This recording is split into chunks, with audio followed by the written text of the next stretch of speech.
a billion-dollar tech empire, a penthouse that scraped the New York sky, and his graceful, intelligent wife, Eleanor, who was carrying their first child. He was Julian Croft, a master of the universe. But one sentence from his mistress was all it took to set his perfect world on fire. "It's her or me, Julian," she'd whispered, her voice like velvet and poison. "Kick your pregnant wife out, or the secret that built your empire will be the secret that buries you." He made his choice, and as the heavy oak door clicked shut on Eleanor, her silhouette fragile against the city lights, he knew he hadn't just closed a door, he'd detonated his own life. The city unfolded beneath Julian Croft's penthouse like a circuit board of pulsing light. From the 56th floor of the Orion Tower on Central Park, West Manhattan, was his kingdom a sprawling testament to his ambition. At 34, he possessed the kind of wealth that felt ancient inherited. But it wasn't. He had clawed his way to the top, building his tech company, Innovate Dynamics, from a garage in Queens into a global behemoth on the back of a revolutionary data encryption algorithm. He was the city's golden boy, his face a familiar sight on the covers of business magazines, his story a modern myth. And at the heart of that myth was Eleanor. Eleanor Croft, née Vance, was not the kind of woman one usually saw on the arm of a new money titan. She was not a model, not an heiress, not a socialite who lived for the flash of paparazzi bulbs. She was an architect, her mind as beautifully structured as the buildings she designed. Her elegance was quiet, her beauty found in the gentle curve of her smile and the intelligent light in her deep-set hazel eyes. She had met Julian not at a gala, but at a dreary city planning commission meeting where she was passionately defending the preservation of a historic library he had intended to buy and demolish. He'd been so captivated by her fire and conviction that he'd scrapped the project and asked her for dinner instead. Their love story was the bedrock of his public image, the ruthless businessman tamed by the principled artist, and for 5 years it had been blissfully true. Their home was a sanctuary of glass and steel, softened by Eleanor's touch, shelves overflowing with books, a grand piano in the corner she sometimes played, and walls adorned with architectural sketches instead of ostentatious art. Now, at 7 months pregnant, she was the very picture of serene fulfillment, the gentle swell of her belly beneath a cashmere dress. The promise of their next, most precious joint venture. But for the last 3 months, a hairline crack had appeared in the foundation of their perfect life. It started subtly. Julian, who had always made a point of being home for dinner, began staying late at the office. "Finalizing the Axiom deal," he'd say, his voice strained over the phone.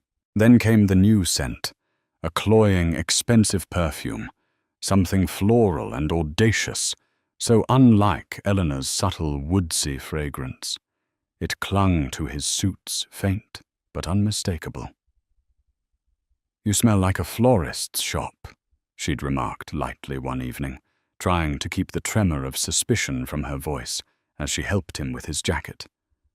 Julian flinched, a barely perceptible tightening in his shoulders. "Sienna Hayes from marketing," he'd explained a little too quickly.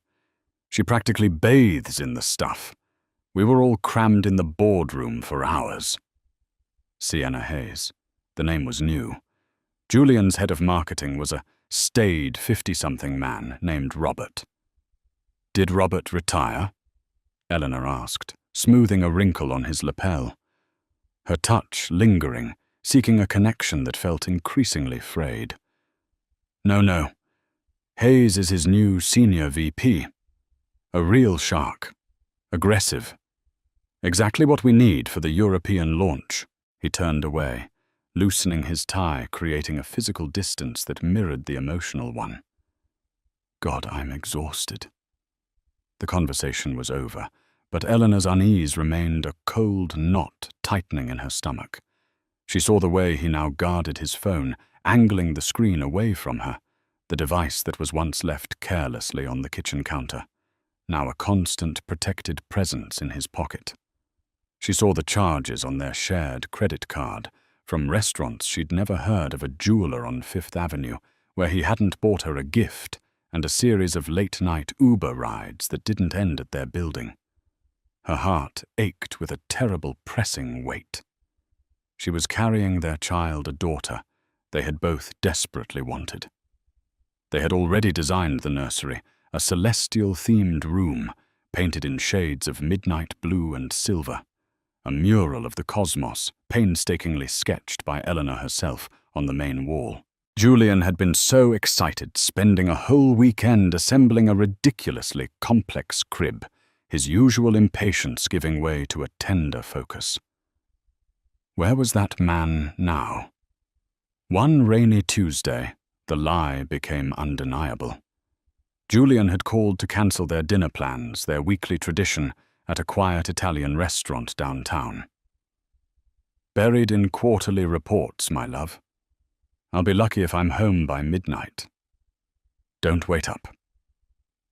An hour later, her sister Chloe, a razor-sharp litigator with a penchant for brutal honesty, sent her a photo. There was no text, just the image. It was a screenshot from an acquaintance's Instagram story. The photo was candid blurry, taken from across a crowded high-end cocktail bar. But the subjects were unmistakable. Julian leaning in close, a smile on his face she hadn't seen in months, his hand resting familiarly on the arm of a stunning woman with fiery red hair and a dress the color of blood. Her head was tilted back in laughter, her eyes fixed on him with a predatory gleam. The caption read, "Innovate Dynamics CEO, Julian Croft, and Marketing Guru, Sienna Hayes. Celebrating the new Axiom partnership. Power couple alert." Eleanor stared at the image, her breath catching in her throat. The world seemed to tilt on its axis. It wasn't just the lie. It was the casual intimacy, the public nature of it all. He wasn't just cheating. He was building a new life in plain sight. She felt the baby kick a sudden, sharp reminder of the innocent life caught in the crossfire of this looming disaster. Her first instinct was to shatter something, to scream, to call him, and unleash the torrent of pain and betrayal that was flooding her. But her second, stronger instinct took over the architect's instinct. To assess the damage, to understand the structural flaws, to find the truth before the entire edifice came crashing down. That night, she didn't sleep. She sat in the completed nursery, the moonlight casting long shadows across the miniature galaxy on the wall.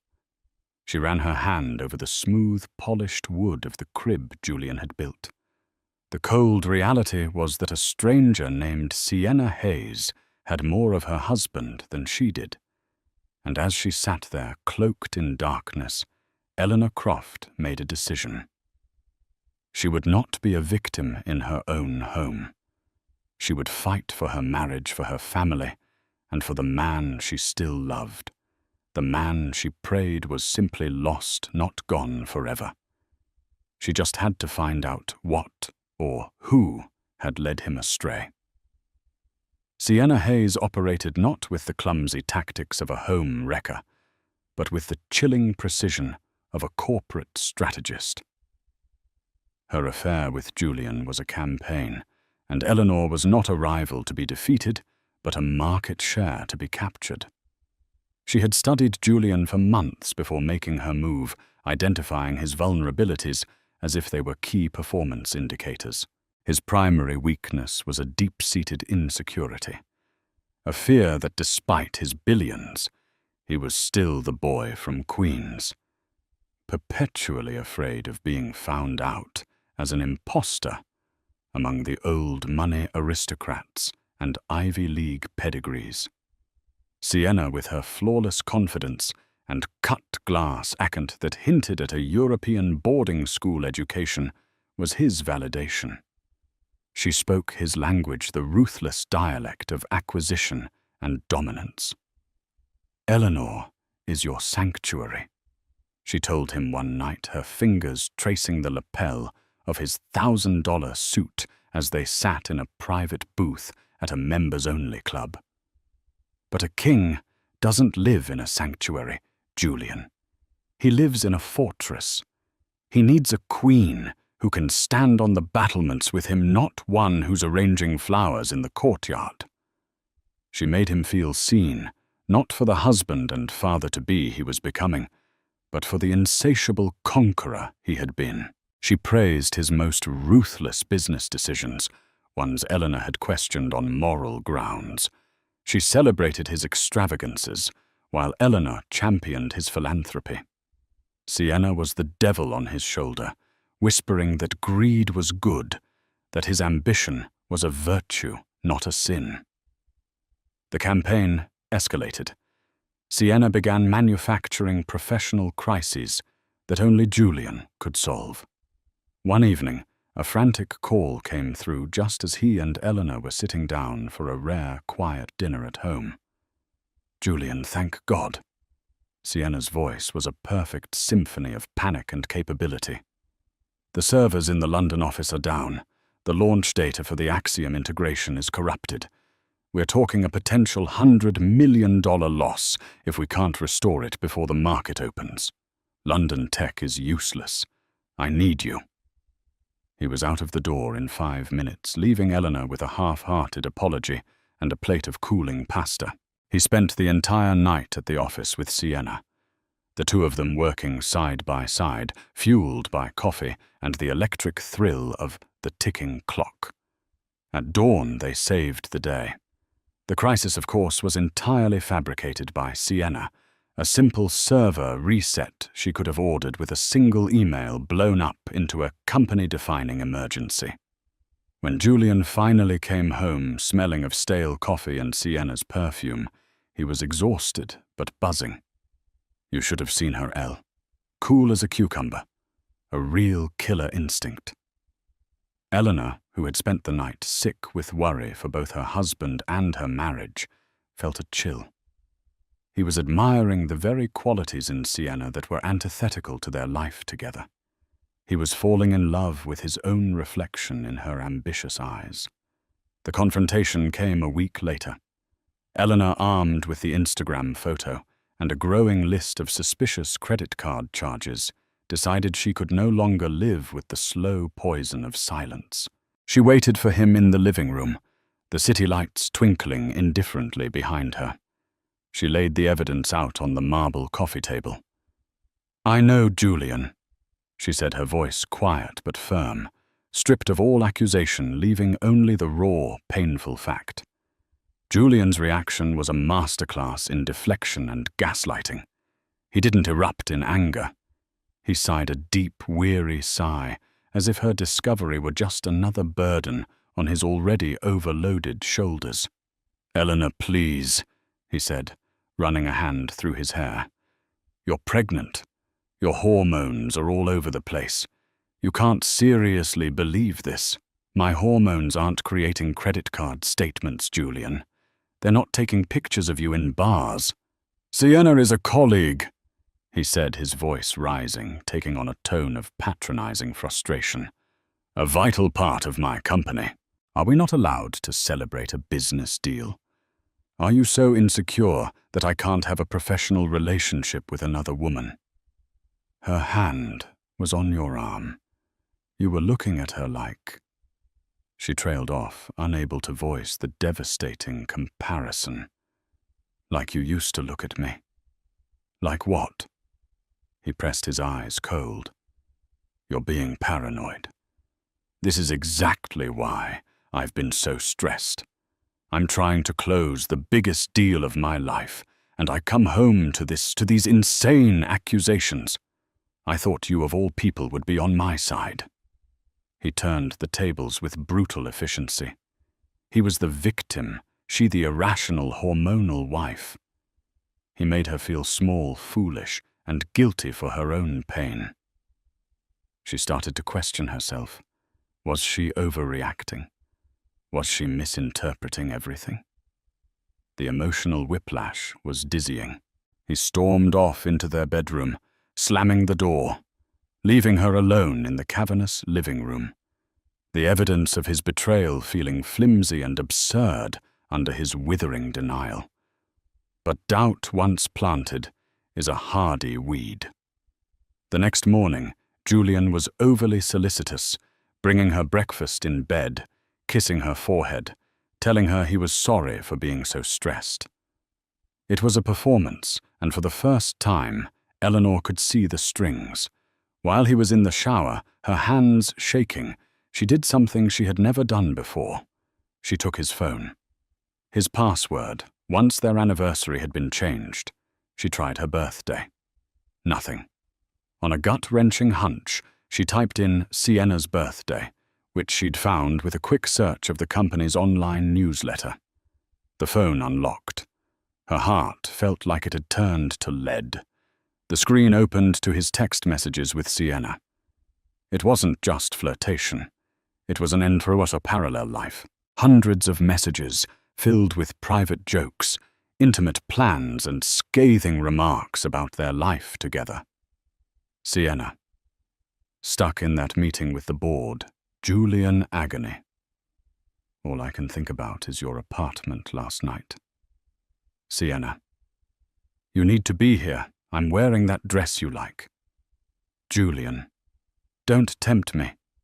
Another thrilling evening of prenatal vitamins and nursery rhymes awaits. Sienna, poor baby. Let me know when you escape the domestic bliss. I'll have a real drink waiting. The most recent message sent just an hour ago from their very own bed made her physically sick. Julian. She was asking questions last night. Getting suspicious. Sienna, handle it. Don't let her be a problem. Julian, we're too close to getting everything we want. Everything we want. It wasn't a fling. It was a plan. Eleanor placed the phone back on the nightstand. Her movements slow and deliberate, a strange, cold calm settling over her. The man she loved, the father of her child, was a stranger. The betrayal was no longer a crack in the foundation. It was a sinkhole, and it was pulling her under. But as she stood there, with the sound of the shower running in the background, a new feeling began to eclipse the pain resolve. Her sister Chloe's words echoed in her mind. Never let a man make you doubt your own reality.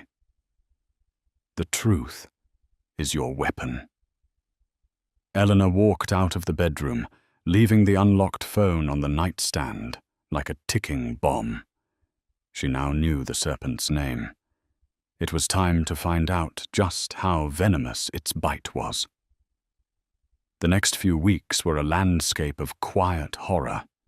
Julian, believing he had successfully quelled the rebellion, moved through their home with a detached, placid kindness that was more chilling than any argument. He was a ghost in his own life, his body present, but his soul clearly elsewhere. Eleanor, meanwhile, played the part of the placated wife, a role that chafed against her soul.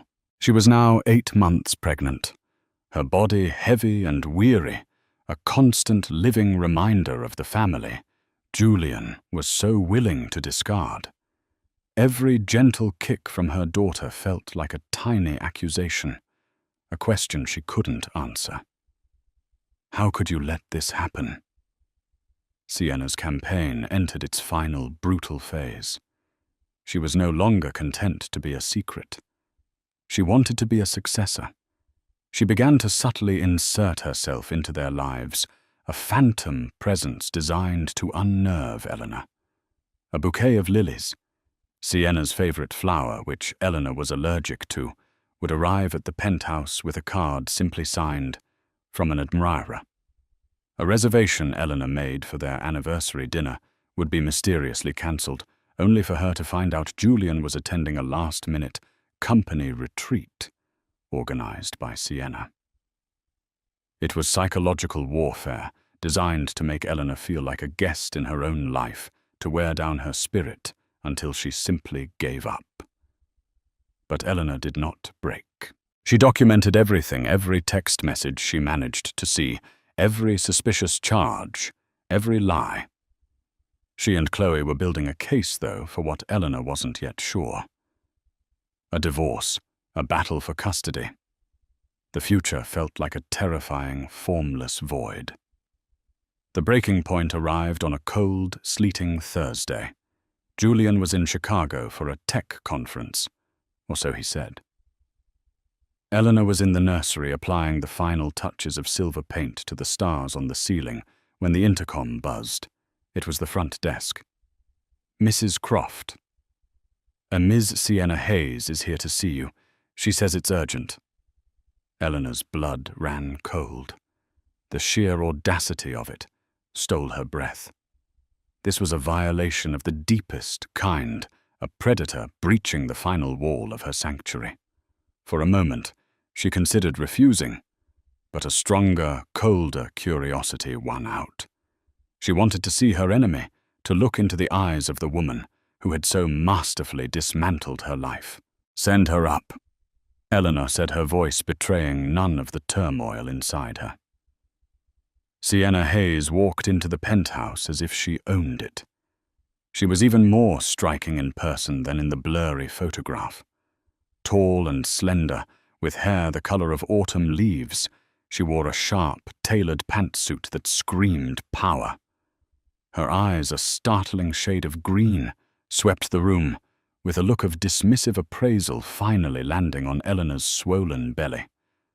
A flicker of something contempt perhaps crossed her face, before being replaced by a polished, insincere smile. "Eleanor, I'm Sienna. I'm so glad we can finally talk woman to woman." "I doubt there's anything you and I have to talk about," Eleanor replied, her hand resting protectively on her stomach. "Oh, I think there is," Sienna said, strolling over to the floor-to-ceiling windows, her back to Eleanor. "We need to talk about the future. Julian's future." She turned, her smile gone, her expression now one of cold, hard business. "You're a lovely woman, Eleanor.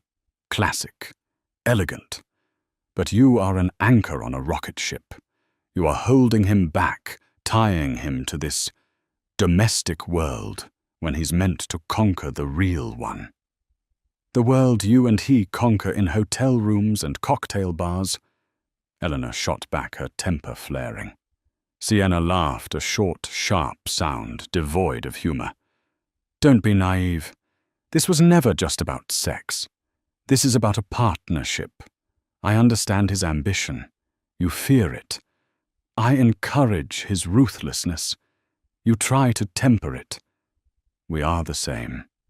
You are his past." She took a step closer, her voice dropping to a conspiratorial whisper. "And that's really what I'm here to talk about. The past." She reached into her expensive leather briefcase and pulled out a slim file folder, placing it on the marble coffee table, the same table where Eleanor had confronted Julian weeks before. "Julian is a genius," Sienna began. "But when he was young, he was also reckless. Before Innovate Dynamics became the giant it is today, it was a struggling startup. And to get his initial seed funding, he had to push out his original partner, a man named Michael Vance." Eleanor froze. Michael Vance was her uncle, her father's estranged younger brother. She hadn't seen him in years, not since a bitter family feud had torn them apart. He was a brilliant but volatile programmer who had struggled with addiction and financial ruin.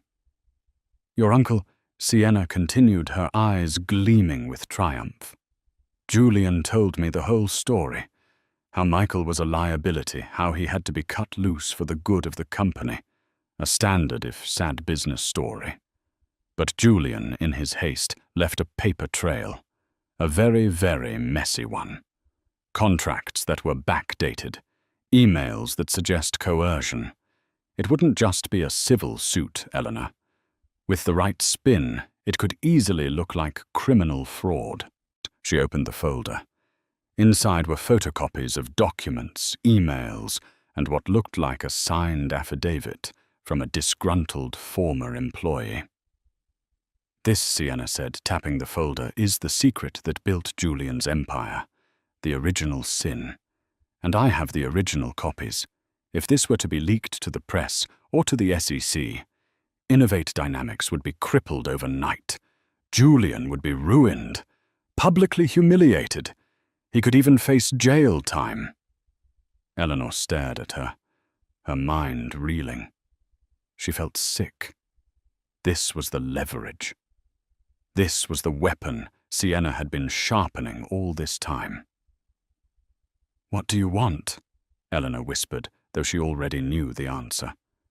Sienna's smile returned cold and victorious. "The choice is very simple. I want you to disappear.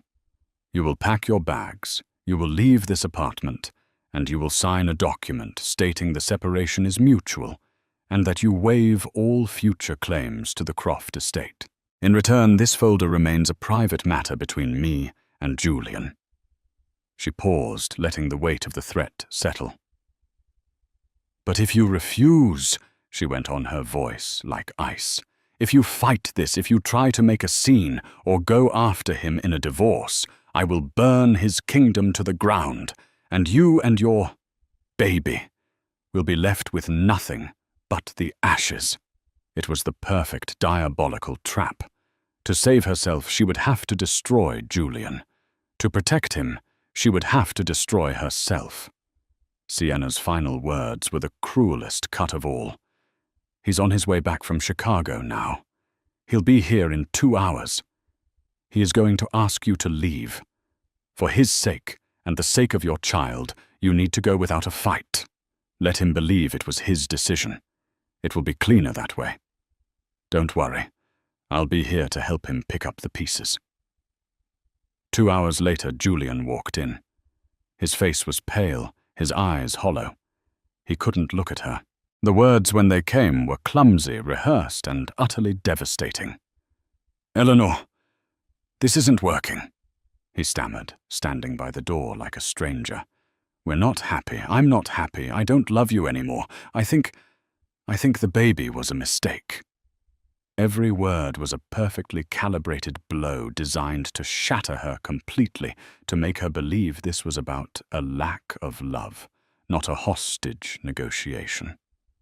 He walked past her into their bedroom and began pulling her suitcases from the closet. He packed them himself, his movements stiff and robotic, piling in the maternity clothes the books from her nightstand, the framed photo of their wedding day. Eleanor stood frozen in the living room, Sienna's threat echoing in her ears. She watched as the man she loved methodically erased her from his life. The pain was a physical thing, a crushing weight on her chest that made it hard to breathe. He was choosing his empire over his family. He was choosing Sienna over her and their unborn child. When he was done, he dragged the suitcases to the door. He handed her a purse into which he had stuffed a thick wad of cash. It was a final, insulting severance payment. "I'll have my lawyer contact you about the arrangements," he said, his voice flat, his gaze fixed on the wall above her head. He opened the door. The sleet was still coming down, and the wind howled in the hallway. He didn't offer to call her a cab. He didn't ask where she would go. He just stood there, holding the door open, waiting for her to leave. With a strength she didn't know she possessed, Eleanor walked past him, not giving him the satisfaction of seeing her tears. As she stepped out into the hallway, the door clicked shut behind her. The sound was finite, absolute. A life, a love, a future, all terminated in a single metallic click. The moment the door clicked shut, the silence that flooded the penthouse was absolute and terrifying. It wasn't just the absence of Eleanor's soft movements or the low hum of the television she often had on. It was a profound, soul-crushing emptiness. The air, which moments before had been thick with tension and unshed tears, was now thin and sterile. Julian stood with his hand still on the doorknob, his knuckles white. He had done it. He had followed Sienna's script to the letter. He had uttered the cruelest, most unforgivable words. He had packed his pregnant wife's bags and cast her out into the cold. He had saved his empire. So why did he feel like he was dying? His gaze fell upon the indentation on the sofa where Eleanor had been sitting. He saw the book she'd been reading face down on the end table. His eyes drifted towards the hallway that led to the nursery, the galaxy she had painted for their daughter, seeming to mock him from the shadows. The baby was a mistake. The words echoed in his head, his own voice, a venomous hiss. He felt a wave of nausea so intense he had to grip the doorframe for support. He had expected to feel relief, a grim, necessary relief. The feeling of a surgeon who has just amputated a limb to save a life. Instead, all he felt was a phantom limb pain of the soul, a raw, gaping wound where the best part of himself used to be. The regret was not a slow, dawning realization. It was a physical blow, instant and incapacitating. He had just traded a masterpiece for a forgery, and the scale of his idiotic bargain was crashing down on him all at once. He pulled out his phone, his fingers trembling, and called Sienna. He needed to hear her voice to have her reassure him that this agony was a necessary price, that their glorious future was now secure. She answered on the second ring, but her voice was different. The sultry conspiratorial warmth was gone, replaced by a cool, brisk efficiency. "It's done," she asked. There was no sympathy. "Are you okay? Just a bottom-line inquiry." "Yes," Julian choked out. "She's gone." "Good," Sienna said. "I'll be over in an hour. We have work to do. I've had my assistant draw up a power of attorney document. We need to start restructuring your personal asset portfolio immediately to shield it from any potential legal blowback. I'll handle everything." There it was. Not "I'll be there to hold you," but "I'll be there to manage your assets." The seductress was gone, and the corporate raider had taken her place. He was no longer a partner. He was an acquisition. He hung up the phone, a cold dread seeping into his bones, a dread that was even more profound than the grief. He had not been saved. He had just been captured. Eleanor did not go far. She dragged her suitcases down the hallway to the elevator, her body moving on pure, numb autopilot. The tears she had held back now flowed freely, silent streams carving paths down her cold cheeks. The doorman, a kind older man named George, who had always treated her with warmth, looked at her with pity and confusion as he hailed her a cab. "Everything all right, Mrs. Croft?"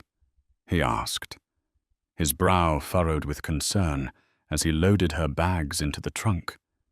She couldn't speak. She just nodded a pathetic, jerky motion and climbed into the back of the taxi. She gave the driver the only address she could think of her sister's. Chloe Vance lived in a pre-war building in Brooklyn. Her apartment a cozy, chaotic space filled with law books and rescue plants. She opened the door and took in the scene, Eleanor pale and tear-streaked, flanked by a mountain of luggage, and her lawyer's mind immediately assessed the situation as worst-case scenario. Without a word, she pulled her sister into a fierce hug, guiding her inside and kicking the door shut.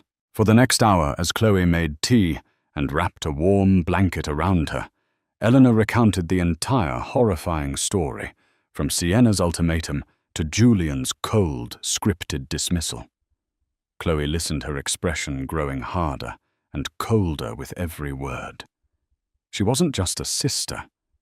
She was a fighter, a litigator who smelled weakness and deceit like a shark smells blood in the water. "He said the baby was a mistake," Chloe asked, her voice dangerously quiet. Eleanor nodded, a fresh wave of sobs shaking her. "No," Chloe said, her eyes narrowing. "No, that's not Julian. That's a man reading a script written by a sociopath. He's weak and he's a coward, but he's not that cruel. He's being threatened." "She has evidence, Chloe," Eleanor cried, "about Uncle Michael. She said she could ruin him."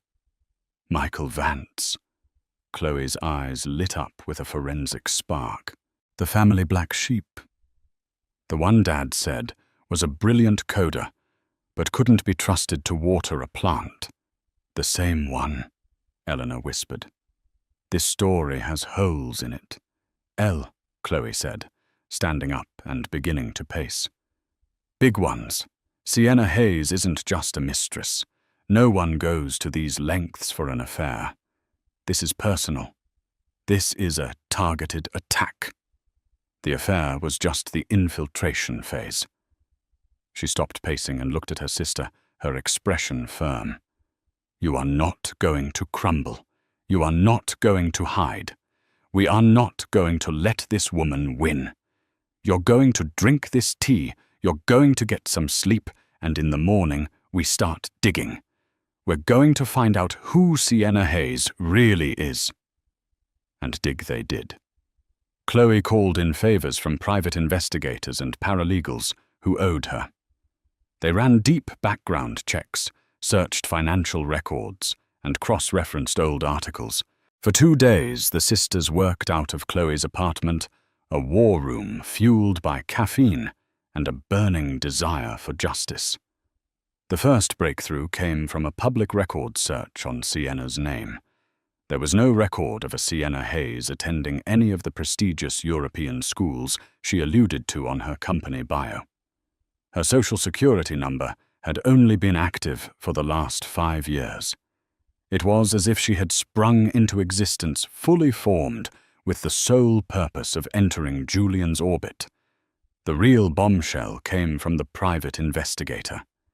He had been looking into Michael Vance, trying to trace his whereabouts after he was forced out of the company. He had found him not in disgrace, but living quietly in Oregon, running a small but successful software consultancy firm. The investigator had also unearthed something else. Michael Vance had a daughter who had been a teenager when her father lost his company, who had watched her family's life implode. A daughter who, after a messy period in her youth, had legally changed her name 10 years ago. Her birth name was not Sienna Hayes. It was Sienna Vance. Chloe slammed the file down on her dining table. "Oh, you have got to be kidding me." Eleanor stared at the name, her mind struggling to connect the dots. "Sienna Vance, my cousin.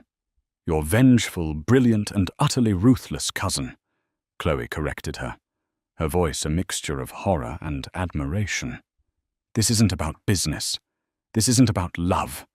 This is a blood feud. She's not trying to get Julian. She's trying to annihilate him. And she used you, his biggest vulnerability, to get the access she needed to do it." The truth was more shocking than any simple affair. Eleanor had been a pawn in a long, patient game of revenge. Sienna hadn't just stolen her husband. She had weaponized her entire life against her. And now, holding all the power, she was about to pull the trigger. While Eleanor and Chloe were uncovering the truth, Julian was living through the consequences of his choices. Sienna had moved into the penthouse, but not as a lover. She was an occupying force. The space that had once been a home was now her corporate command center. Her clothes filled Eleanor's side of the closet. Her severe modern art replaced Eleanor's architectural sketches, and the grand piano was draped with a dust cover silenced. Armed with the power of attorney, Julian had foolishly signed in a daze of regret and fear. Sienna worked with brutal efficiency. She wasn't just restructuring his assets. She was liquidating them. She sold off his personal stock portfolio, redirecting the funds into accounts he couldn't access. She put his collection of classic cars up for auction. She was systematically dismantling the personal empire he had built, severing him from his own wealth, while leaving the public-facing company Innovate Dynamics temporarily untouched. It was a careful, strategic demolition. She was taking everything that was his, leaving him as nothing but a figurehead of a corporation he no longer truly controlled. Julian was a prisoner in his own gilded cage. He confronted her, his voice a mixture of rage and desperation. "What are you doing, Sienna? This isn't what we agreed. You were supposed to protect me." She had looked up from her laptop, her green eyes utterly devoid of the passion they once held.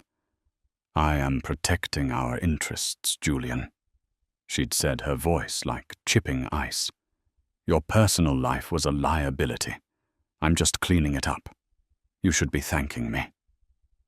He realized then the full extent of his miscalculation. He had handed the keys of the kingdom to his own usurper. The threat of exposing the Michael Vance deal was her permanent leverage, a gun she kept pressed to his head, ensuring his compliance as she bled him dry. He was trapped, humiliated, and utterly alone. He tried calling Eleanor multiple times, but the calls went straight to voicemail. He deserved it. He knew. He had thrown her away. He had no right to expect her to save him now. In Brooklyn, however, a different kind of strategy was forming.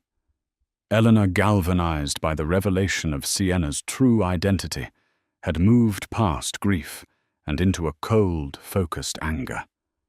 This was no longer just about her and Julian.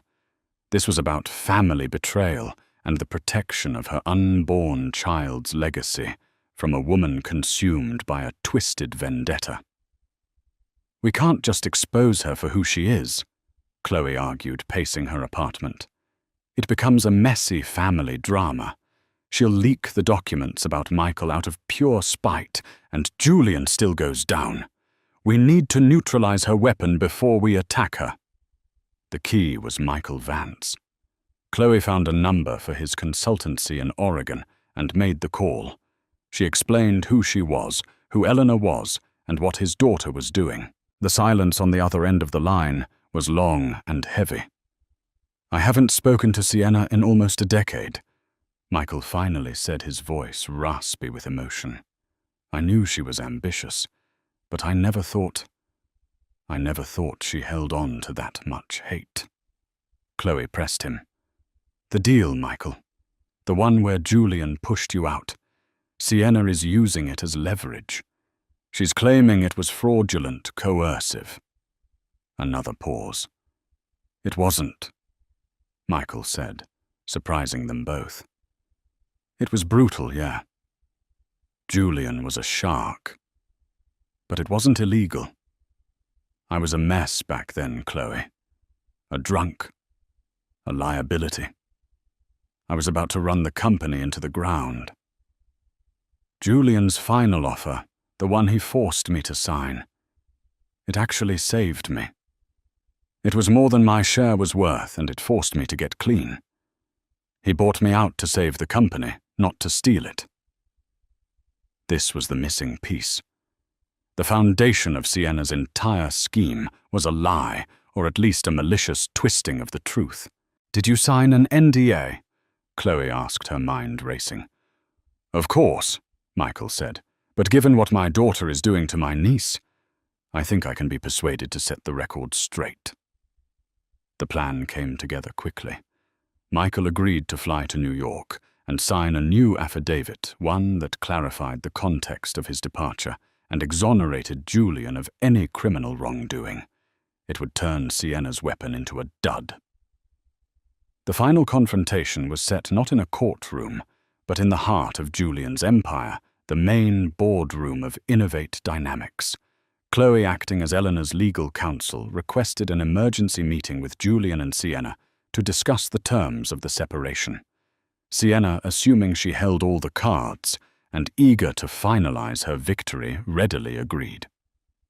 Eleanor walked into that boardroom feeling a strength she had never known. Her pregnancy was no longer a vulnerability. It was her armor. She was fighting for more than just herself. She was fighting for her daughter. Julian was already there, looking like a ghost in his own chair at the head of the table. Sienna sat beside him, radiating smug triumph. "Let's make this quick," Sienna said, addressing Chloe. "Sign the papers, Eleanor gets her severance, and we can all move on." "I'm afraid it's not that simple," Chloe said, placing her briefcase on the table. "We're here to discuss a different matter, a matter of fraud, identity theft, and corporate espionage." Sienna's smile flickered. "I have no idea what you're talking about." "Don't you?" Eleanor said, speaking for the first time, her voice clear and strong. She looked directly at Julian, her gaze holding both sorrow and steel. "Julian, the story you told Sienna about my uncle Michael Vance. You left out the most important part. You didn't just push him out. You saved him from himself." She turned her gaze to Sienna.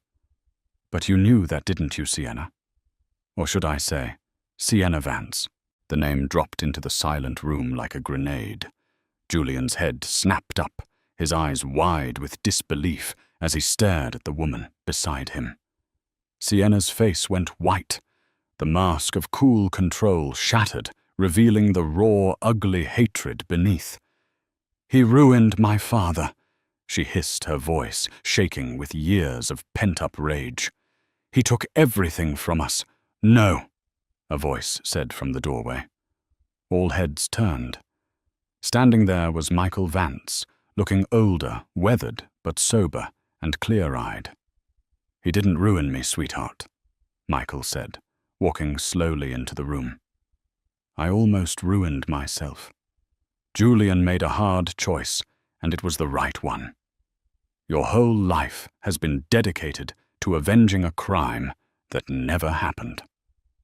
Chloe placed Michael's newly signed affidavit on the table. "This document clarifies the full context of Mr. Vance's departure from the company. It confirms no fraud took place. We also have records of every asset you've illegally liquidated and a sworn statement from your former assistant about the server crisis you fabricated. It's over, Sienna."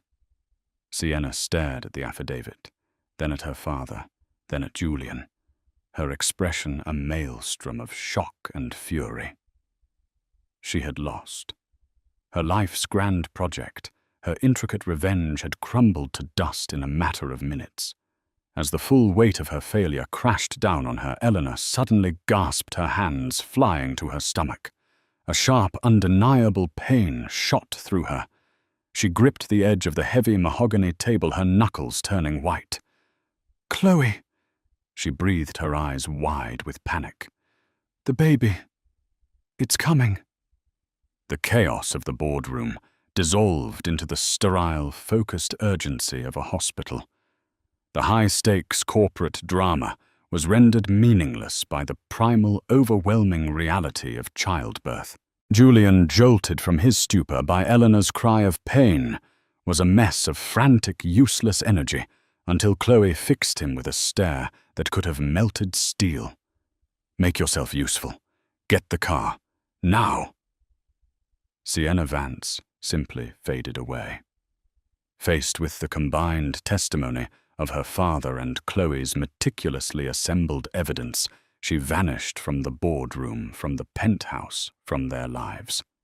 The legal battle that followed was swift and brutal.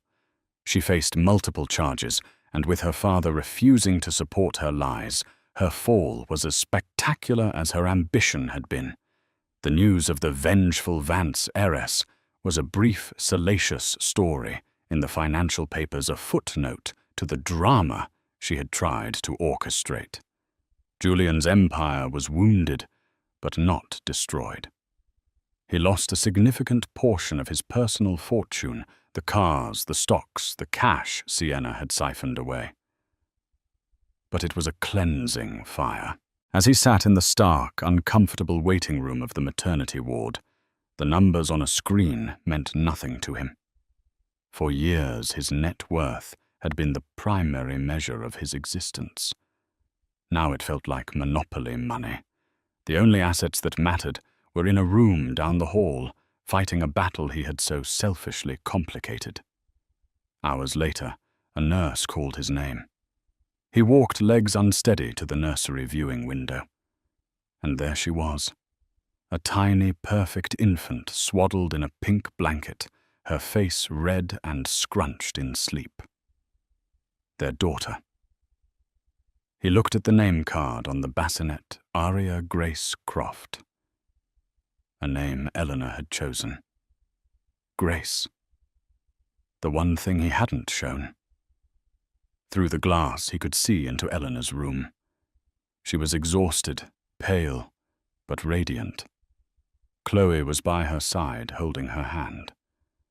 Michael Vance stood near the door, his expression one of profound, sorrowful regret. He had found his family again in the wreckage his daughter had created. Julian watched them for a long time, an invisible wall of his own making, separating him from the scene of love and relief. He had almost lost this. In his foolish, arrogant pursuit of more, he had nearly thrown away everything. He had betrayed the one person who had loved him for who he was, not what he had. The regret was no longer a sharp, instant pain. It was a deep, permanent ache that he knew he would carry for the rest of his life. It was a weight he deserved to bear. Finally, he took a breath and pushed the door to her room open. The conversation stopped. 3 pairs of eyes turned to Babu. Him. Michael gave him a slight, complicated nod and quietly led Chloe out of the room, giving them space. He was alone with Eleanor. She looked at him, her hazel eyes not with hatred, but with a profound, heartbreaking weariness. "She's beautiful," he whispered, his voice cracking. "Yes, she is." Eleanor replied, her voice soft, but not weak. He took a hesitant step closer. "Eleanor, There are no words. Sorry is an insult to what I did. I was a coward. I was weak. I let her poison my mind because I was afraid of losing the things that don't matter. And in doing that, I lost the only thing that ever did." He didn't make excuses. He didn't ask for forgiveness. He just stated the truth, owning the full, catastrophic depth of his failure. Eleanor watched him, her expression unreadable. "You didn't just lie to me, Julian. You believed the lies. You stood there and told me our child was a mistake. It was the cruelest thing I have ever said." He admitted, tears welling in his eyes. "And I will spend the rest of my life trying to unsay it with my actions. If you'll let me." He stopped at the foot of her bed, knowing he had no right to come closer. "I don't expect you to forgive me. I don't deserve it. And I will understand if you want me gone. I will give you anything, the company, the penthouse, everything. It's all yours. Just, please let me be a father to her.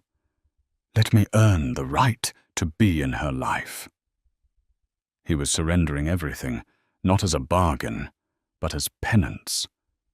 For the first time, he was acting not out of fear or ambition, but out of love, a desperate, humble, and unconditional love for the child in the bassinet and the woman in the bed.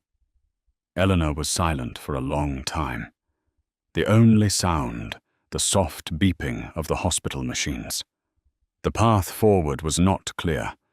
A scar had been carved into the heart of their family. and it would never fully disappear. A happily ever after was a fantasy. But as she looked at the broken, humbled man before her, she saw a flicker of the person she had first fallen in love with. The man who, once he recognized his own monumental error, was willing to burn his own world down to make it right. "The first step," she said, finally, her voice quiet but firm, "is you find a new place to live. And then you can come visit her. We'll start there." It wasn't forgiveness. It wasn't a promise. But it wasn't a dismissal either. It was a beginning. A long, uncertain, and difficult road to redemption. As Julian looked at his wife and their daughter, the true meaning of wealth finally became clear. It wasn't about the numbers in a bank account. It was about the grueling day-by-day work of rebuilding trust, of earning grace, of becoming a man worthy of the family he had almost destroyed. And for the first time in a very long time, Julian Croft was ready to do the work. The collapse was spectacular, but what comes after the fall? True regret is not just a feeling, it's an action. He was a Wall Street titan, a kingmaker who moved markets with a whisper. She was his beautiful, pregnant wife, the perfect ornament to his gilded life. But when billionaire Julian Croft woke up one morning and decided to freeze his wife Elara's bank accounts, leaving her penniless and trapped in their Fifth Avenue penthouse, he made a fatal mistake. He thought he was caging a songbird, but he had actually cornered a lioness. What he didn't know was that Elara's old money family hadn't just given her a dowry. They had given her a weapon. This is the story of how a woman with nothing but a secret phone call and a forgotten trust fund systematically dismantled a financial empire to save herself and her unborn child. The air in the penthouse was always the same, a sterile, climate-controlled 72 degrees, tinged with the faint, expensive scent of white tea and lilies that Julian Croft insisted upon. From their perch on the 80th floor, overlooking Central Park, New York City, was a silent, glittering tapestry. For Elara Croft, it was the most beautiful prison in the world. Her life to an outsider was a fantasy. At 28, she was married to Julian Croft, the 40-year-old enfant terrible of Wall Street. His firm, Croft Consolidated, was a leviathan swallowing smaller companies with a rapaciousness that the Financial Times called both terrifying and brilliant. Their life was a curated series of triumphs, galas at the Met summers, in their sprawling Hamptons estate, and impulsive trips to Milan for a weekend of shopping. Julian draped her in Graf diamonds and Hermès crocodile, not as gifts, but as branding. She was the Elara Croft, the flawless accessory to his monumental success. This morning, however, a secret joy warmed her, a feeling entirely her own. She sat on the edge of their vast, custom-made bed, the silk sheets pooling around her ankles. In her hand was a positive pregnancy test. 2 stark blue lines. A baby. Their baby. For months she had felt a creeping hollowness, a sense of being an exquisite ghost in her own life. But this was real. This was substance. She waited for Julian to finish his morning routine, a brutal session with his personal trainer, a cold plunge, and then 30 minutes of uninterrupted market analysis on a bank of 8 monitors in his home office. He emerged precisely at 7:30 a.m., knotting a silk tie from Charvet. He was handsome in a severe, sculpted way, his dark hair tinged with a distinguished grey at the temples. He didn't smile. He approved. "You're glowing," he stated, his eyes scanning her as if assessing a stock price. It wasn't a compliment. It was an observation of an asset's condition. "Julian, I have something to tell you." Elara said, her voice trembling slightly. She held out the test. He took it, his expression unreadable. He stared at the two blue lines for a long moment. Elara's heart hammered against her ribs. She had pictured this moment 1,000 times.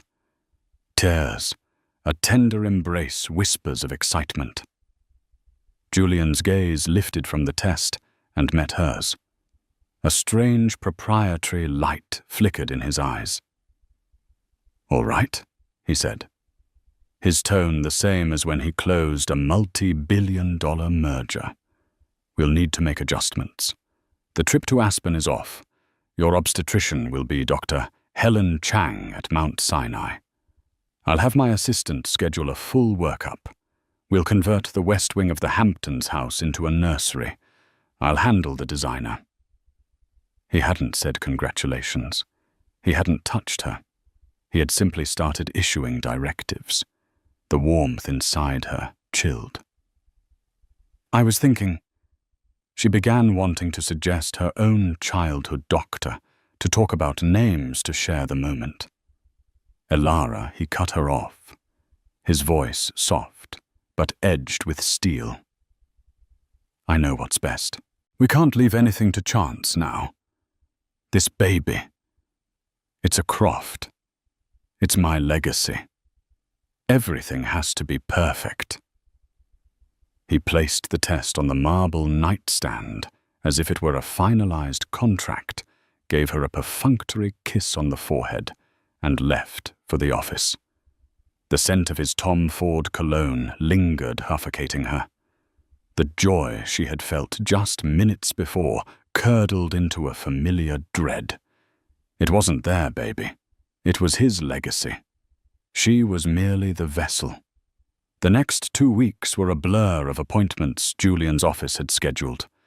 Nutritionists, wellness coaches, a consultation with Dr. Chang, where Julian did most of the talking, outlining the optimal prenatal strategy.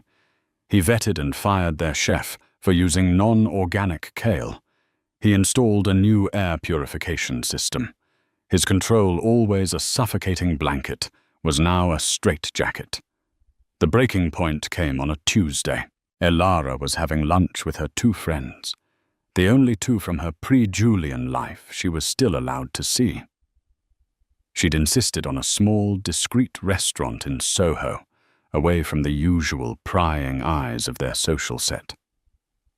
The bill came, and Elara, as she always did, handed the waiter her black Amex card. Julian insisted she use it. It was, he said, unlimited. The waiter returned his face a mask of embarrassment. "I'm so sorry, Mrs. Croft. It's been declined." A flush of heat crept up Elara's neck. "That's impossible. Could you try it again?" He did. Declined again. "It says the account holder has suspended the card." Her friends exchanged awkward glances. The humiliation was a physical blow. She fumbled in her purse for another card, a Visa debit card linked to her personal savings account, a small fund she'd had since college. Declined. A frantic cold sweat broke out on her skin. She excused herself to the restroom and tried to log into her mobile banking app. Access denied. Please contact your primary account holder. The primary account holder was Julian. He had frozen everything, every cent. He had cut her off completely without a word of warning. She stumbled back to the table, her face pale. One of her friends quietly paid the bill. The pity in her eyes was almost worse than the shame. When she got back to the penthouse, the silence was deafening. She waited for hours. Julian returned late, well after 11 p.m. He walked into the living room, loosening his tie, his face impassive.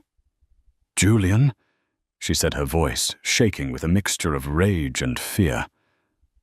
"My cards were declined today." He didn't feign surprise. He simply placed his briefcase on the coffee table. Yes. I had them suspended. You... What? Why? Without even telling me, Alara, you're pregnant. Now, he said, his tone infuriatingly calm, as if explaining a simple concept to a child.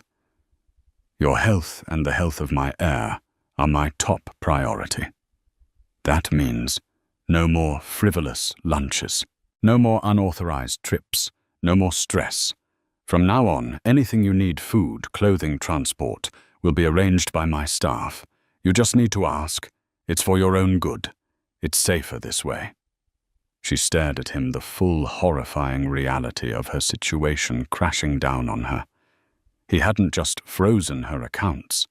He had formalized her status as his property. She was a prisoner. Her world shrunk to the dimensions of this penthouse, her every need subject to his approval. She was pregnant, vulnerable, and utterly, totally dependent on a man who saw her not as a wife, but as an incubator. You can't do this, she whispered, tears welling in her eyes. I already have, he replied, turning toward his office. It's all taken care of. As he walked away, a cold, hard fury began to replace her fear. He thought he had taken everything. He thought he had won. But Julian Croft, for all his market analysis and strategic genius, had made one colossal miscalculation. He knew all about Alara Croft, his trophy wife. But he knew nothing about Alara Vance, the granddaughter of Arthur Vance, a man who believed that true power was never seen until it was used. And in the back of a dusty safe in her childhood bedroom, 1,000 miles away, lay a set of documents her grandfather had given her years ago, a weapon forged in old money and secret clauses waiting for this exact moment. The first 24 hours were a masterclass in psychological warfare. Julian's control was absolute and suffocatingly polite. A new chef, approved by his nutritionist, prepared meals that were bland, virtuous, and served at precise times. If Alara wanted to leave the apartment, she had to give 12 hours' notice so that a driver and a security guard, ostensibly for her protection, could be arranged. Every request was filtered through Julian's ever-present personal assistant, a brisk woman named Cynthia, whose loyalty was clearly to the man who signed her 6-figure paycheck. Alara played the part he had assigned her. She was docile, defeated, and fragile. She stayed in bed late, picked at her food, and shed quiet tears where she knew the maids would see them. She let Julian believe he had broken her. Inside, however, the fear had crystallized into something cold, sharp, and diamond-hard resolve. Her baby would not be born into this cage. Her child would not be raised as a pawn in Julian Croft's dynastic ambitions.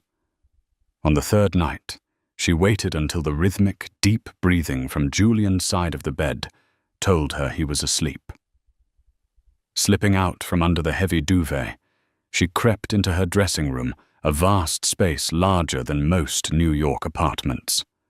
She closed the heavy oak door, the click of the latch deafeningly loud in the silence.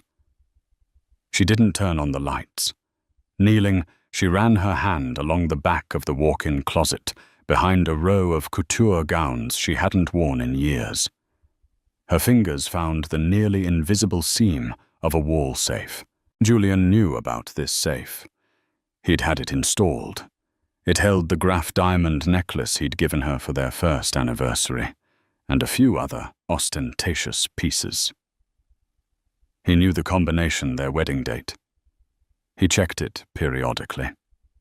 But what he didn't know was that Alara had paid the installer an extra $5,000 in cash, back when she had cash to build a smaller, secondary, biometric-locked compartment inside the main safe.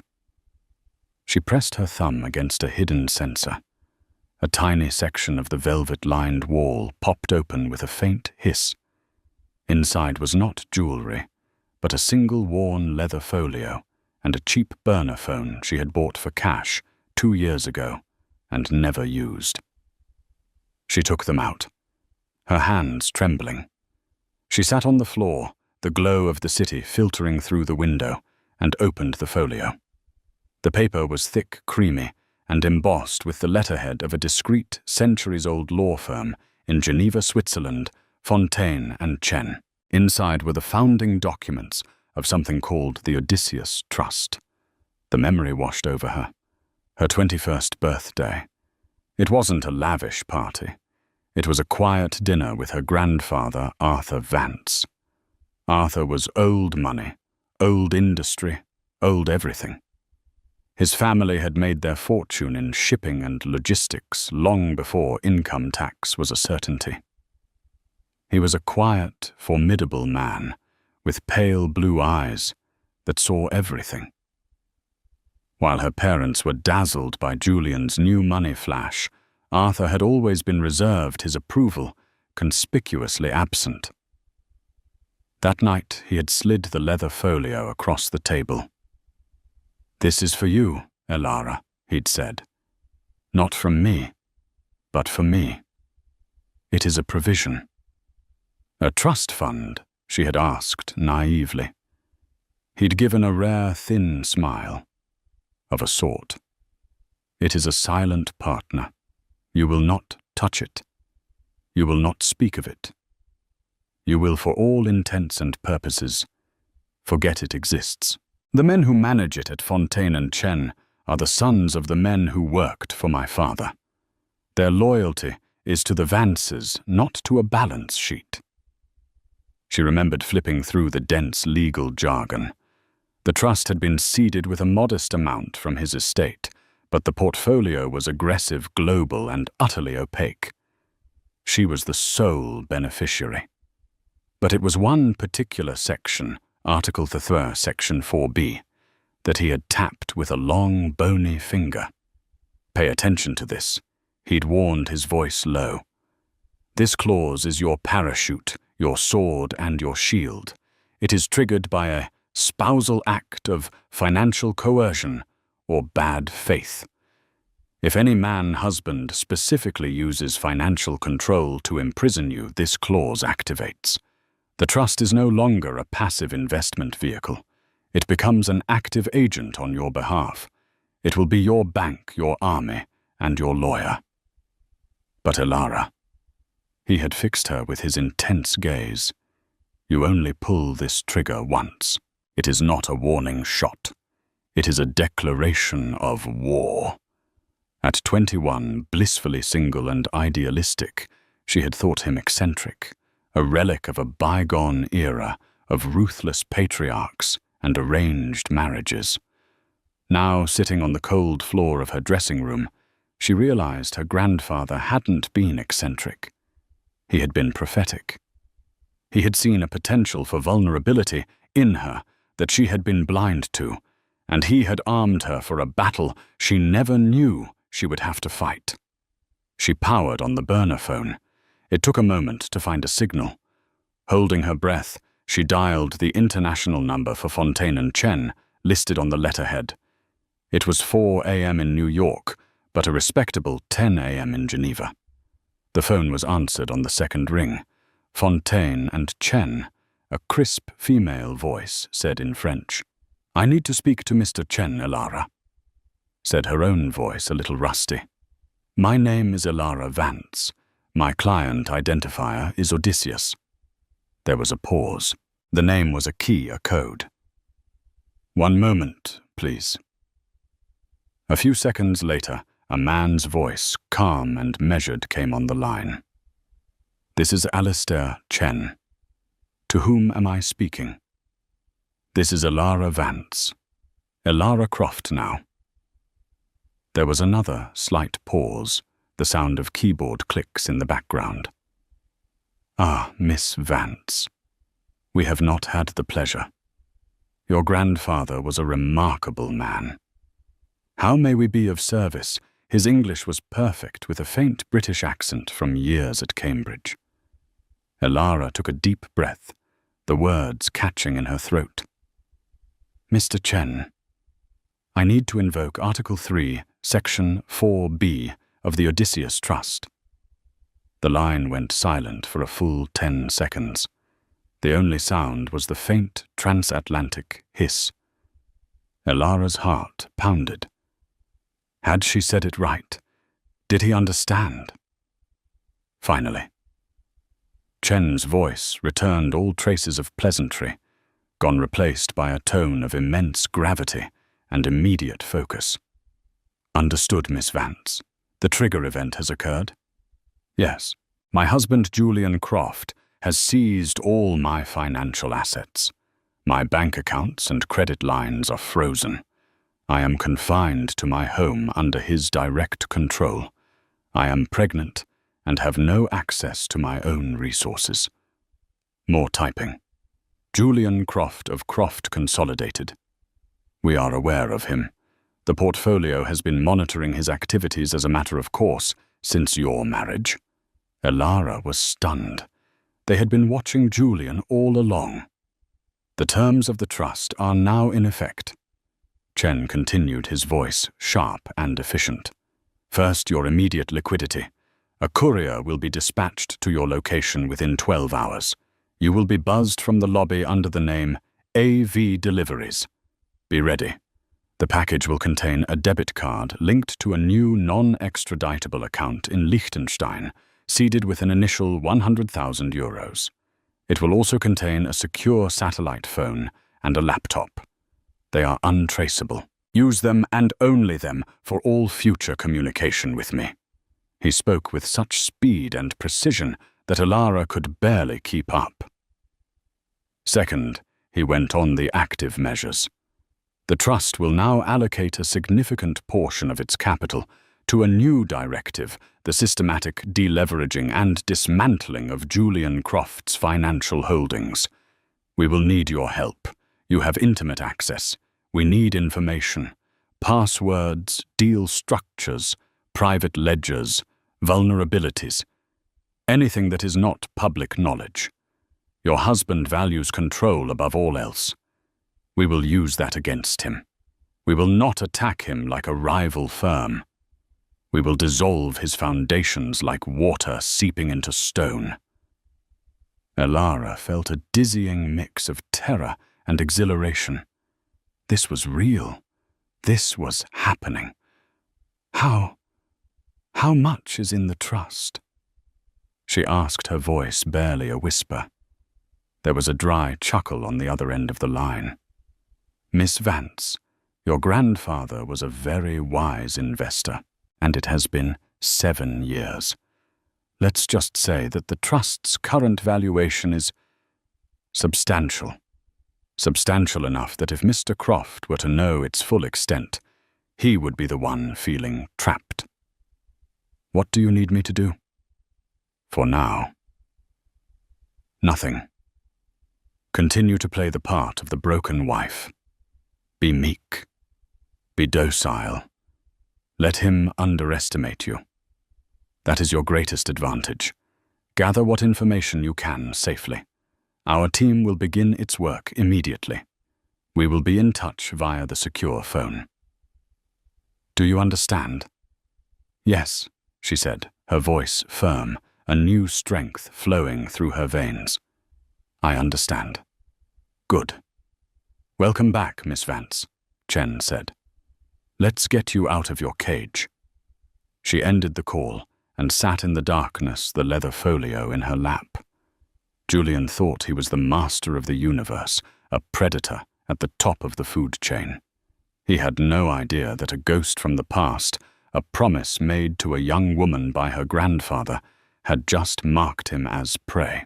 The game had changed, and Elara Croft, the prisoner, was now the architect of her husband's ruin. For the next 3 weeks, Elara lived a double life with a discipline that would have impressed a covert operative. Outwardly, she was the picture of resigned melancholy. She allowed the nurse Julian had hired to take her blood pressure. She ate the prescribed meals of steamed fish and quinoa. She feigned interest in the swatches of fabric for the nursery that Julian's designer presented. She was a ghost in her own home, drifting through the opulent rooms, her expression vacant.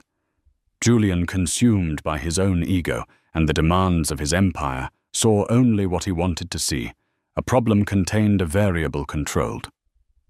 Inwardly, Ilara was a whirlwind of focused activity. The package from AV Deliveries had arrived as promised. The doorman, accustomed to a constant stream of deliveries from every luxury brand in existence, hadn't batted an eye. Inside a nondescript Chanel box, a perfect piece of camouflage, were the tools of her new life.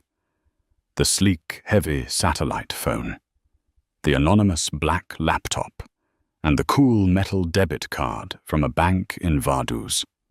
Her clandestine headquarters was the ensuite bathroom of a guest bedroom that was seldom used. It had a solid core door and a noisy ventilation fan that provided excellent cover. Each night after Julian was asleep, she would slip inside, turn on the fan and the shower for good measure, and boot up the secure laptop.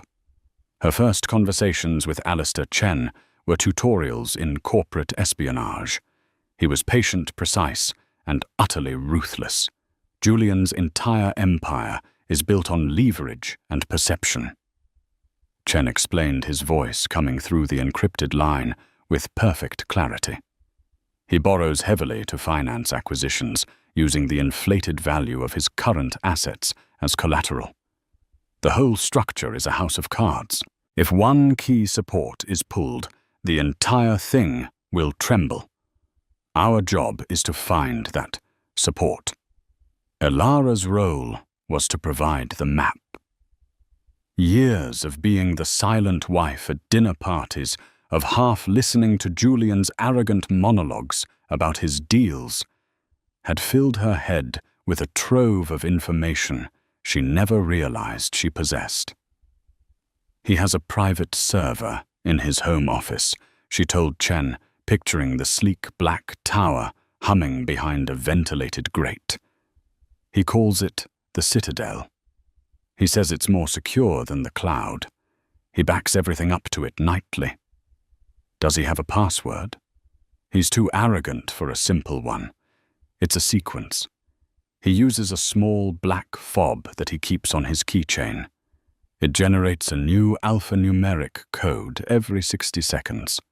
A two-factor authentication key. Difficult but not impossible. We would need the fob itself, Chen mused. Ilara's mind raced. Julian's keys.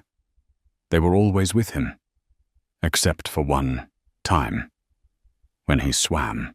Every morning at 5:30 a.m., he swam laps in the building's private pool for exactly 30 minutes. He left his keys, his wallet, and his phone in a locker. The next morning, Ilara rose at 5:15. She put on her workout clothes and for the first time in months went down to the residents-only fitness center. Julian was already in the pool, a sleek machine cutting through the still water. She feigned a series of gentle pregnancy-approved stretches, her eyes locked on the men's locker room door. At 6:01 a.m., he emerged, his hair wet, a towel slung around his neck. He gave her a nod of approval. He liked that she was being proactive about her health, and disappeared back into the elevator. She waited a full minute, her heart hammering. Then she walked calmly into the men's locker room. It was empty. She found his locker number 8, his lucky number. It was secured with a simple combination lock. She smiled grimly. Julian believed complex problems required complex solutions. He would never imagine she knew the simple sentimental code. He'd chosen the date of their first meeting. 10:14. The lock clicked open.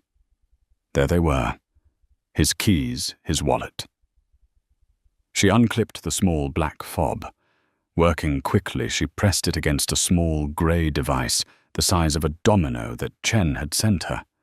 It was a high-speed cloner. A tiny red light on the device blinked, then turned green. It had copied the fob's unique cryptographic signature. She clipped the original fob back onto the keychain, closed the locker, spun the tumblers, and walked out. The entire operation took less than 90 seconds. She was back in the apartment before Julian had even finished his protein shake. That night, she relayed the success to Chen. "Excellent, Miss Vance," he said, his voice humming with satisfaction. "With this, our technicians can replicate the key's algorithm. We will have a window into the Citadel. Now, what is his current obsession?" "Something called the Helios Project," she replied instantly. Julian had been consumed by it for months. It's a massive hostile takeover of a clean energy company, Solara Innovations. He's been secretly accumulating their stock through a dozen shell corporations. He plans to announce the takeover in a month. He says it will be his masterpiece, the deal that makes him a legend. "Hostile takeovers are bloody affairs," Chen noted. "They require powerful allies." "Who are his partners?" Elara closed her eyes, dredging her memory. "He's financing it with a massive loan from a private consortium in Dubai, led by a Sheikh Al-Thani.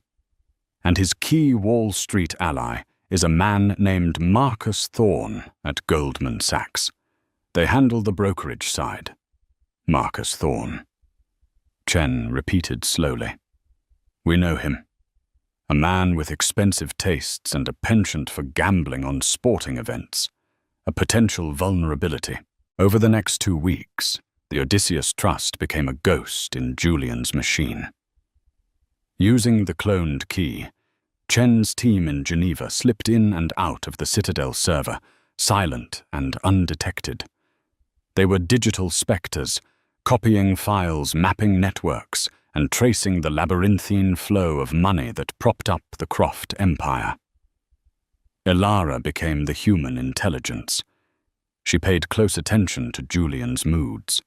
She knew when a particular shell company was facing a regulatory hurdle by the tension in his jaw. She knew when a wire transfer was imminent by the way he paced the living room, barking orders into his phone. She would feed these scraps of information, a name, a date, a bank, to Chen, who would weave them into a larger tapestry of financial intelligence. The trust began its attack not with a cannonball, but with 1,000 tiny cuts. An anonymous tip was sent to a German financial regulator about irregularities in a Frankfurt-based shell company, one of the key vehicles for the Solara stock acquisition. The company's assets were frozen pending an investigation tying up hundreds of millions of Julian's capital. He was enraged, blaming German inefficiency, never suspecting the source. Next, a carefully curated dossier detailing Marcus Thorne's undeclared gambling debts was leaked to the compliance department at Goldman Sachs. Thorne was quietly and swiftly removed from his position, severing Julian's primary artery into the Wall Street trading floors. Julian was furious, cursing Thorne's stupidity and recklessness. Then Chen's team, armed with the knowledge of Julian's private ledgers, began a coordinated and anonymous short-selling campaign against Croft Consolidated's publicly traded bonds. They knew exactly where the company was over-leveraged, where the debt covenants were weakest. The bond yields began to spike, making it more expensive for Julian to borrow money. He saw it as market volatility, a reaction to rising interest rates, a sign of rival firms smelling blood. He never once looked at his own home. He grew more volatile, more paranoid. One evening, a priceless Ming vase he had bought at a Sotheby's auction was knocked over and shattered by a maid. Julian flew into an incandescent rage, firing her on the spot and screaming about incompetence. He was a king whose castle was being mysteriously undermined, and so he reinforced the walls, becoming even more of a tyrant to those within his immediate grasp. Elara watched him, her face a mask of sympathy, her heart a block of ice. She would soothe him, bringing him a glass of water, murmuring placating words. He would grab her arm, his grip too tight, his eyes wild. "They're coming for me, Elara. All of them. Petrov, the Chinese. They want to tear down what I've built. But I won't let them." "Of course not, darling," she would whisper. "You're too smart for them." That night, in the sterile silence of the guest bathroom, she logged on for her call with Chen. "He's feeling the pressure," she reported. "He's becoming unstable." "Good," Chen replied. "The foundations are saturated. The structure is weak. It's time to prepare for the final stroke. The Helios project is his pride. We will turn it into his guillotine." Elara looked at her own reflection in the dark screen of the laptop. Her face was pale, her eyes large and shadowed, but there was a hardness in them that hadn't been there before. She was no longer just a victim. She was an instrument of justice, a quiet, patient force of destruction. Julian had tried to freeze her out, to render her powerless. Instead, he had unleashed a power he couldn't comprehend, a ghost forged by a grandfather's love and a husband's cruelty. The first visible tremor struck on a Monday morning. Julian was in his home office, a space he called the cockpit. He was on a conference call with his legal team, finalizing the last details before launching his hostile bid for Solara Innovations. He was arrogant, imperious, and completely in his element. Elara was in the kitchen, ostensibly overseeing the preparation of her morning smoothie, but in reality, she was listening. The kitchen was directly below the office, and a discreet baby monitor intended for the nursery was currently tucked behind a potted orchid, broadcasting the audio from Julian's office to a small receiver she kept in her pocket. It was a trick Chen's team had suggested, a low-tech solution to a high-tech problem. "The financing from Dubai is secure," Julian was saying, his voice booming with confidence. "Sheikh Al-Thani's consortium is wiring the final tranche today. Once it lands, we file the 13D with the SEC and go public. Solara's board won't know what hit them." Suddenly, the triumphant tone vanished. "What? What do you mean, there's a delay?" A pause. Elara held her breath. "What compliance flag? It's a standard wire transfer. Get the bankers on the phone. Get Al-Thani on the phone. I don't care what time it is, in Dubai, you wake him up." The call ended abruptly. A heavy silence followed, then the distinct, sharp sound of a crystal glass being smashed against a wall. Elara flinched, but kept her expression serene as the chef glanced nervously in her direction. 2 hours later, Julian stormed out of his office, his face ashen. He bypassed Elara completely, not even registering her presence as he stalked towards the bedroom, dialing his phone. "Get me Mikhail Petrov's private number," he snarled at his assistant. "Now." Elara knew what had happened. Chen had warned her this was coming. The Odysseus Trust, through another anonymous tip, had alerted the U.S. Treasury's Office of Foreign Assets Control, OFAC, to a potential violation in the Dubai transaction. The tip suggested, with impeccably forged evidence, that a small percentage of the consortium's funds could be traced back to a sanctioned Russian oligarch, a man named Mikhail Petrov, Julian's #1 rival. The wire transfer wasn't just delayed. It was frozen solid, tangled in a web of international anti-money laundering regulations that would take months, if not years, to unravel. The fuel for the Helios project had been cut off at the source. Julian's paranoia, which had been simmering for weeks, now boiled over. He was convinced this was a direct attack from Petrov. He saw his rival's hand in everything: the German investigation, Marcus Thorne's downfall, the pressure on his bonds. It was a classic corporate raid, and he was blind to the true enemy. His ego simply couldn't conceive of an attack coming from anywhere but a competing titan. The idea that it could originate from the silent, pregnant woman padding around his apartment was beyond the realm of his imagination. His tyranny in the penthouse intensified. He had the entire apartment swept for listening devices, a team of ex-Mossad security consultants marching through their home. They found nothing, of course.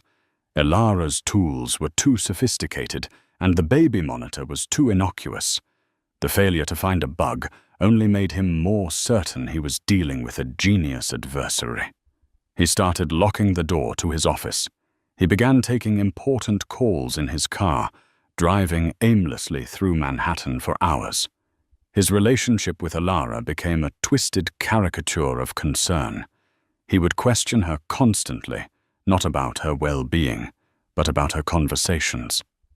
"Did your mother call today? What did she say? Did you talk to your friends? Who were they? What did you talk about?" He would demand, his eyes boring into her. He suspected everyone around him of being a potential leak. Elara played her part to perfection. She seemed frightened by his outbursts, confused by his questions. She cried easily. "Julian, you're scaring me. I don't know anything about your business. I just want our baby to be healthy." Her apparent fragility and ignorance were her shield. The more he descended into a paranoid hell of his own, making the more invisible she became to him as a threat. Meanwhile, the real work was accelerating. With Julian's capital tied up and his primary acquisition strategy in ruins, the Odysseus Trust moved from defense to offense.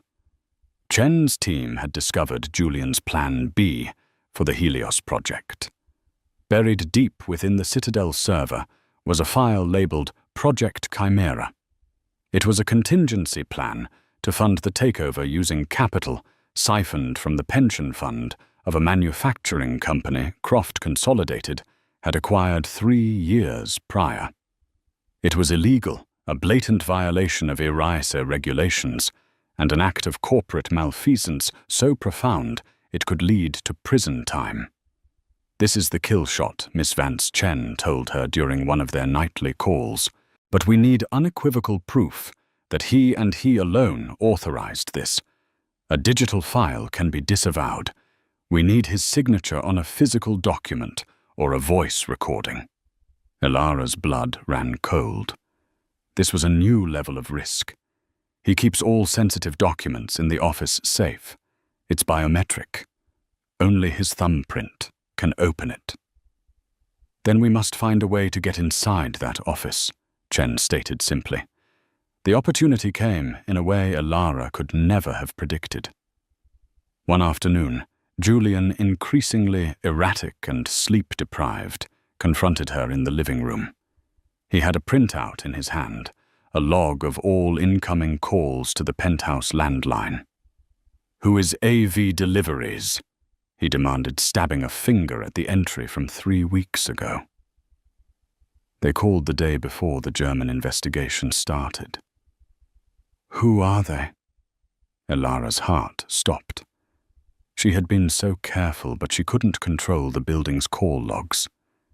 She feigned ignorance, her mind racing. "AV, I don't know, Julian. A flower delivery.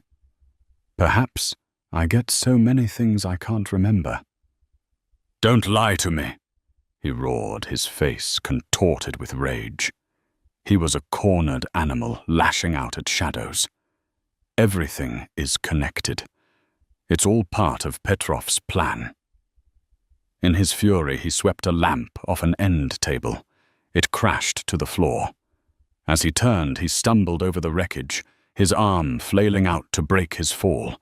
He cried out in pain, clutching his right wrist. It was an ugly, unnatural angle. He had broken it. Chaos erupted. His assistant was called. An orthopedic specialist was summoned for an emergency house call. In the frantic shuffle as Julian was sedated for the pain and his arm was set in a heavy cast, Elara saw her chance. His right arm, his dominant arm, his key to the biometric safe, was incapacitated.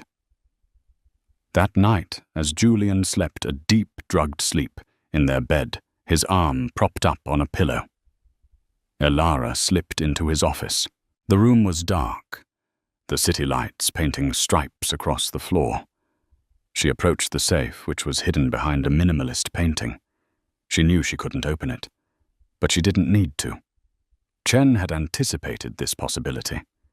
He had instructed her on what to look for: a digital recorder no bigger than a pen that Julian used to dictate memos. He was too vain to be seen wearing his reading glasses to type everything. Elara found it on his desk, right next to his blotter. She turned it on and scrolled through the audio files. They were mostly mundane: memo to legal note to self, call the Hamptons landscaper. And then she found it. A file created 2 weeks ago. The title was simply Chimera Contingency. She put the recorder to her ear, her hand trembling as she pressed play. Julian's voice filled the silence, crisp and clear. Note to file. Project Chimera. In the event of a failure of the primary financing tranche for the Helios acquisition, I am authorizing the leveraging of surplus assets from the Midwest Manufacturing Pension Fund as detailed in the attached prospectus. This is a temporary bridge loan to be repaid post-acquisition. The risk is minimal, the reward is total. This authorization is mine and mine alone. End note. It was everything. The smoking gun.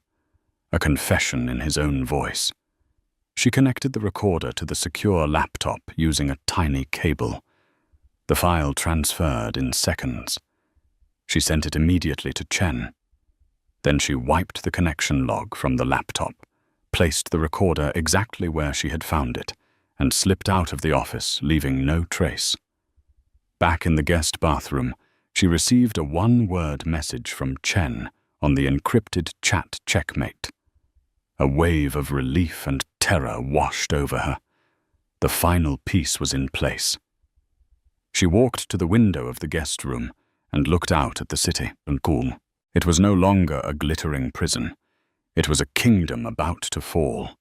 The cracks in the facade were about to become a catastrophic collapse, and she was the one holding the detonator. The end came not with a bang, but with the quiet, devastating efficiency of a perfectly executed plan.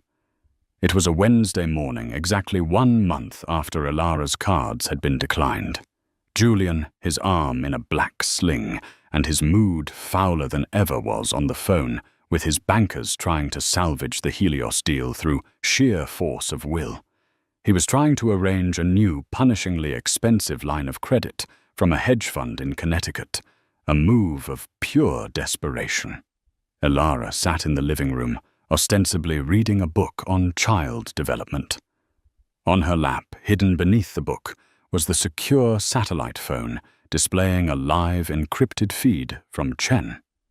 The message on the screen read, Phase 1 initiated, 9:30 a.m. EST. Stand by. At precisely 9:30 a.m., an email was sent from an untraceable encrypted server in Estonia to a select group of people. The recipients included the lead enforcement attorney at the Securities and Exchange Commission, SEC, the head of the Department of Labor's Pension Oversight Division, and most devastatingly, a Pulitzer Prize-winning investigative journalist at the Wall Street Journal named David Chenier, known for his relentless exposés of corporate fraud. The email was brief and anonymous. It contained a single password-protected attachment. The password was legacy. Inside the attachment was the complete damning story of Project Chimera. There were the internal memos from the Citadel server, the secret prospectuses, the falsified actuarial reports, and the labyrinthine charts showing the planned diversion of pension funds. And at the heart of it all was the audiophile Julian Croft, in his own voice, authorizing the illegal act. Elara watched Julian through the open doorway of the living room. She saw the exact moment the world shifted. His phone buzzed with an incoming call. He looked at the caller ID and his face tightened. It was his chief legal counsel. "What is it, Robert?" he snapped. A long pause. "What do you mean? What have I done?" "The journal." "What about the journal?" His face went from pale to ghostly white. He stumbled over to the bank of monitors in his office, his good hand flying across the keyboard. He brought up the Wall Street Journal's website. The headline was just being pushed to the front page. Croft Consolidated, implicated in pension raid scheme. SEC launches, urgent probe. Leaked audio reveals billionaire. Julian Croft's voice. "No," he whispered. It was a strangled, broken sound. "No, no, no." His phone began to ring incessantly. Then his other lines, a cacophony of incoming calls, each one another nail in his coffin. The hedge fund in Connecticut, his terrified board members, his PR team. Chen's feed on Elara's phone updated Phase 2 initiated. Trading halt requested. On the financial news network, playing silently on a nearby television, a red banner flashed across the bottom of the screen. Trading in Croft Consolidated. CFCN. Halted pending news. The fortress had been breached. The ghost in the machine had revealed itself. Julian was a man unraveling in real time. He swept a monitor off his desk, sending it crashing to the floor. He kicked his chair over. He was roaring a primal scream of disbelief and fury. Petrov. It was Petrov. That son of a bitch. He still didn't see it. His colossal ego was his final blind spot. He was so busy looking for an enemy on his own level that he never thought to look down. Elara calmly placed her book and the phone on the couch, stood up, and walked to the threshold of his office. He looked up at her, his eyes wet and bloodshot, searching for something, an ally, an anchor. "Elara," he gasped. "They're destroying me. Everything. It's all gone." She looked at him, her expression not of pity, but of cold, clear judgment. She felt nothing. The fear, the love, the subservience, it had all been burned away, leaving only the hard, clean truth of their relationship. "Yes," she said, her voice even. "They are." Something in her tone, in her stillness, finally pierced his paranoid fog. A new dawning horror crept into his eyes. He looked at her truly, looked at her for the first time in years. He saw not the docile wife, but a stranger, a woman with secrets. The call. He whispered, his mind finally making the connection. The call log. AV deliveries. He pieced it together, the letters clicking into place. AV. Arthur Vance. Elara didn't need to confirm it. Her silence was his answer. He stared at her, his mouth agape. The scale of the deception was too vast for him to comprehend. The obedient wife, the beautiful accessory, the vessel for his legacy. She was the architect of his apocalypse. "You," he breathed the word full of utter disbelief. "It was you, all of it." How Elara walked over to his desk, to the one spot he had cleared in his rage. She placed a single sheet of paper upon the polished wood. It was the only piece of physical evidence she had allowed herself. It was a statement she had requested from Chen that morning, a statement for the Odysseus Trust. It showed no account numbers, no incriminating details. It just showed the trust's name, her name, as the sole beneficiary, and its current market value, a staggering figure that was nearly double what Julian's empire had been worth at its peak. And at the bottom, there was a single-line item under the heading Recent Strategic Allocations, Short Position, Croft Consolidated, CFCN. Julian's eyes scanned the paper. He saw the name. He saw the valuation. And he saw the final brutal checkmate. She hadn't just exposed him. She had bet against him. She had profited from his downfall. The Odysseus Trust had shorted his company into oblivion, and in doing so its own value had skyrocketed. He looked from the paper to her face. The man who controlled everything had controlled nothing. The master of the universe had been undone by a ghost from the past, and a woman he had fatally underestimated. He didn't shout. He didn't rage. All the fight went out of him, replaced by a hollow, echoing emptiness. He slowly sank into his remaining chair, a ruined king on a broken throne. Just then the penthouse doorbell rang, a loud, insistent official sound. Elara walked past Julian without another glance. She went to the front door and opened it. 2 men and 1 woman in dark, conservative suits stood in the hallway. The man in the middle held up his credentials. "SEC enforcement," he said grimly. "We have a warrant to seize all documents and electronic devices belonging to Julian Croft." Behind them, the elevator doors opened and 2 uniformed NYPD officers stepped out. Elara stepped aside, holding the door open for them. "He's in his office," she said calmly.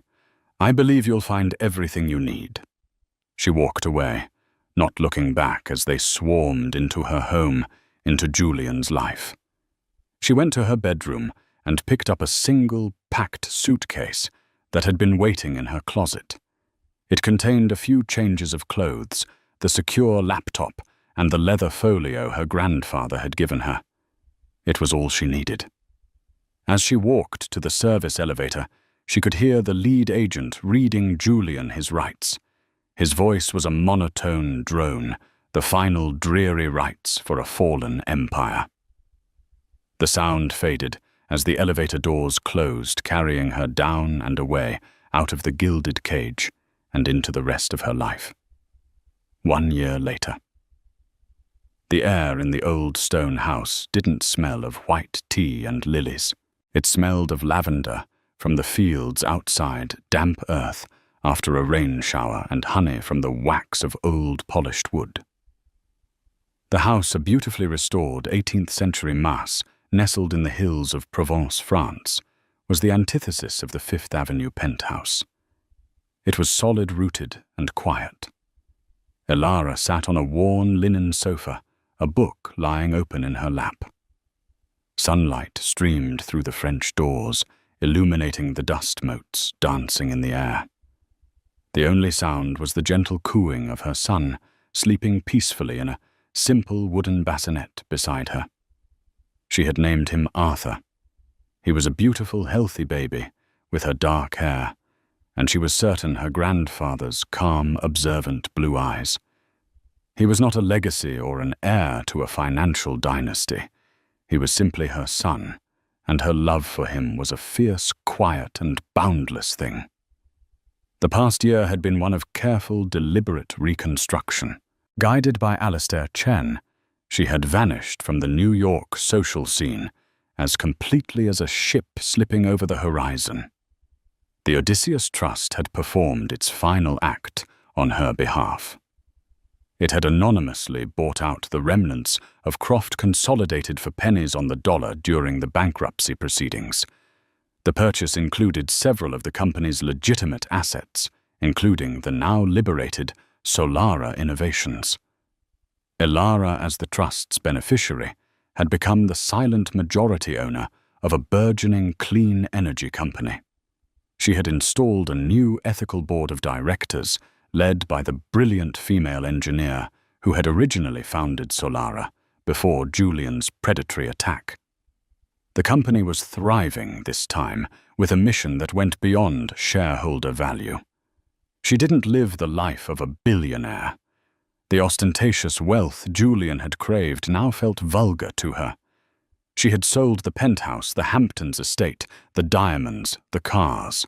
The proceeds, along with a significant portion of the trust's capital, were funneled into a new entity she had created, the Vance Foundation, dedicated to funding legal aid for women in coercive relationships and investing in female-led startups.